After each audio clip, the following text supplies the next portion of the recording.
Britain parliament ఎన్నికల్లో conservative party ఓడిపోయింది. I'm sorry అంటూ ప్రధాని రిషి సునాక్ తన ఓటమిని అంగీకరించారు. బ్రిటన్లో 14 ఏళ్ల తర్వాత లేబర్ పార్టీ అధికారంలోకి వచ్చింది. కీర్ స్టార్మర్కు రిషి సునాక్ అభినందనలు తెలిపారు. శాంతియుతంగా అధికారం చేతులు మారుతుందని రిషి వ్యాఖ్యానించారు. రిచ్మండ్ అండ్ నార్థన్ అలెటన్లో మద్దతుదారులతో సమావేశమైన రిషి క్షమించమని కోరారు.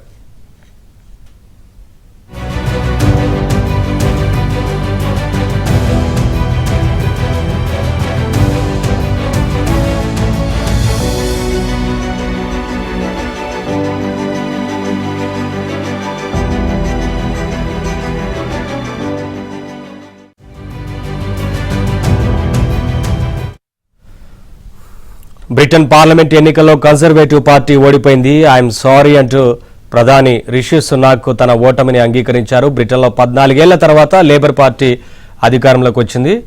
కీర్ స్టార్మర్కు రిషి సునాక్ అభినందనలు తెలిపారు. శాంతియుతంగా అధికారం చేతులు మారుతుందని రిషి వ్యాఖ్యానించారు.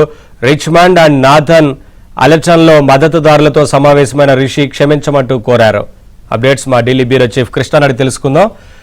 కృష్ణ, 14 ఏళ్ల తర్వాత లేబర్ పార్టీ అధికారంలోకి వచ్చినట్లుగా తెలుస్తా ఉంది కదా, ఏంటి వివరాలు? నవీన్, యూకే పార్లమెంట్ ఎన్నికల్లో కన్జర్వేటివ్ పార్టీ ఓటమి పాలైంది. పార్లమెంట్ ఎన్నికల్లో లేబర్ పార్టీ మెజారిటీ స్థానాలతో విజయం సాధించింది. అయితే ఈ పార్లమెంట్ ఎన్నికల్లో ఓటమికి రిషి సునాక్ అంగీకరించారు. తనే బాధ్యత కూడా స్వీకరిస్తానని కూడా కొద్దిసేపు క్రితం ప్రకటించారు. లేబర్ పార్టీ నేత కీర్ స్టార్మర్ కు ఆయన శుభాకాంక్షలు కూడా తెలియజేశారు. అంతేకాకుండా ఈ రోజే అధికార మార్పిడి కూడా ఎటువంటి అవాంతరాలు లేకుండా జరిగిపోతుందని కూడా రిషి సునాక్ తెలియజేశారు. కన్జర్వేటివ్ పార్టీ ఓటమికి తానే పూర్తి బాధ్యతను వహిస్తానని కూడా ఆయన పేర్కొన్నారు. బ్రిటన్ సార్వత్రిక ఎన్నికల్లో ఏదైతే ఎగ్జిట్ పోల్ అంచనాల ప్రకారమే లేబర్ పార్టీ గెలుపు దిశగా ముందుకెళ్లింది. ఇప్పటి వరకు వెలువడినటువంటి ప్రాథమిక ఫలితాల ప్రకారం లేబర్ పార్టీ ముందంజలో ఉంది. ఈ ఎన్నికల్లో లేబర్ పార్టీకి 410 సీట్లు, అదేవిధంగా కన్జర్వేటివ్ పార్టీకి 131 సీట్లు వస్తాయని ఎగ్జిట్ పోల్ ముందుగానే అంచనా వేసింది. ఆ మేరకే ఇప్పుడు ఈ ఫలితాలు కూడా వస్తున్నాయి. ఏ పార్టీ అయినా మెజార్టీ సాధించాలంటే 326 సీట్లు మాత్రమే అవసరం ఉంటుంది.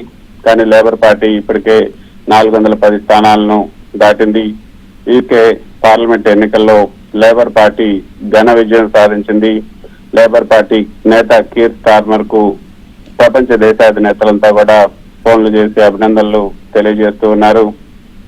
ఈ రోజు ఏదైతే శాంతియుత పద్ధతిలో అధికార మార్పిడి జరుగుతుంది, నేడే ఈ అధికార మార్పిడి జరుగుతుంది. కన్జర్వేటివ్ పార్టీ ఓటమికి నేనే బాధ్యత వహిస్తానంటూ రిషి సునాక్ ఒక ప్రకటన చేశారు. పార్టీ విజయానికి నేతలు అవిశ్రాంతంగా కృషి చేశారు. వాళ్లకు పార్టీ అభినందనలు తెలియజేస్తుందని కూడా చెప్పారు. కన్జర్వేటివ్ పార్టీ నేత, భారత సంతతికి చెందినటువంటి ప్రధాని రిషి సునాక్ తన ప్రత్యర్థిపై మాత్రం విజయం సాధించారు. మరోవైపు రిషి సునాక్ కేబినెట్ మంత్రులైనటువంటి గ్రాండ్ షాప్స్, అలెక్స్ చాల్క్ ఈ ఎన్నికల్లో ఓడిపోయారు. లేబర్ పార్టీకి ఇప్పటి వరకు కూడా 184 సీట్లు రాగా రిషి సునాక్ చెందినటువంటి కన్జర్వేటివ్ పార్టీ కేవలం గత 32 స్థానాల్లో గెలుపొందింది. లిబరల్ డెమోక్రటిక్స్ 23 స్థానాలు, స్కాటిష్ నేషనల్ పార్టీ 3, ఇతరులు 11 స్థానాల్లో విజయం సాధించాయి. మొత్తం 650 సీట్లు ఉన్నటువంటి బ్రిటన్ పార్లమెంట్ లో లేబర్ పార్టీకి 130కి పైగా స్థానాలు మాత్రమే ఇప్పటి వరకు, అంటే లేబర్ పార్టీకి 410 సీట్లు వచ్చాయి, కన్జర్వేటివ్ పార్టీకి 131 స్థానాలు మాత్రమే వచ్చాయి. సో బ్రిటన్ సార్వత్రిక ఎన్నికల్లో లేబర్ పార్టీ తొలి విజయాన్ని నమోదు చేస్తుందనే చెప్పొచ్చు. Thank you Krishna.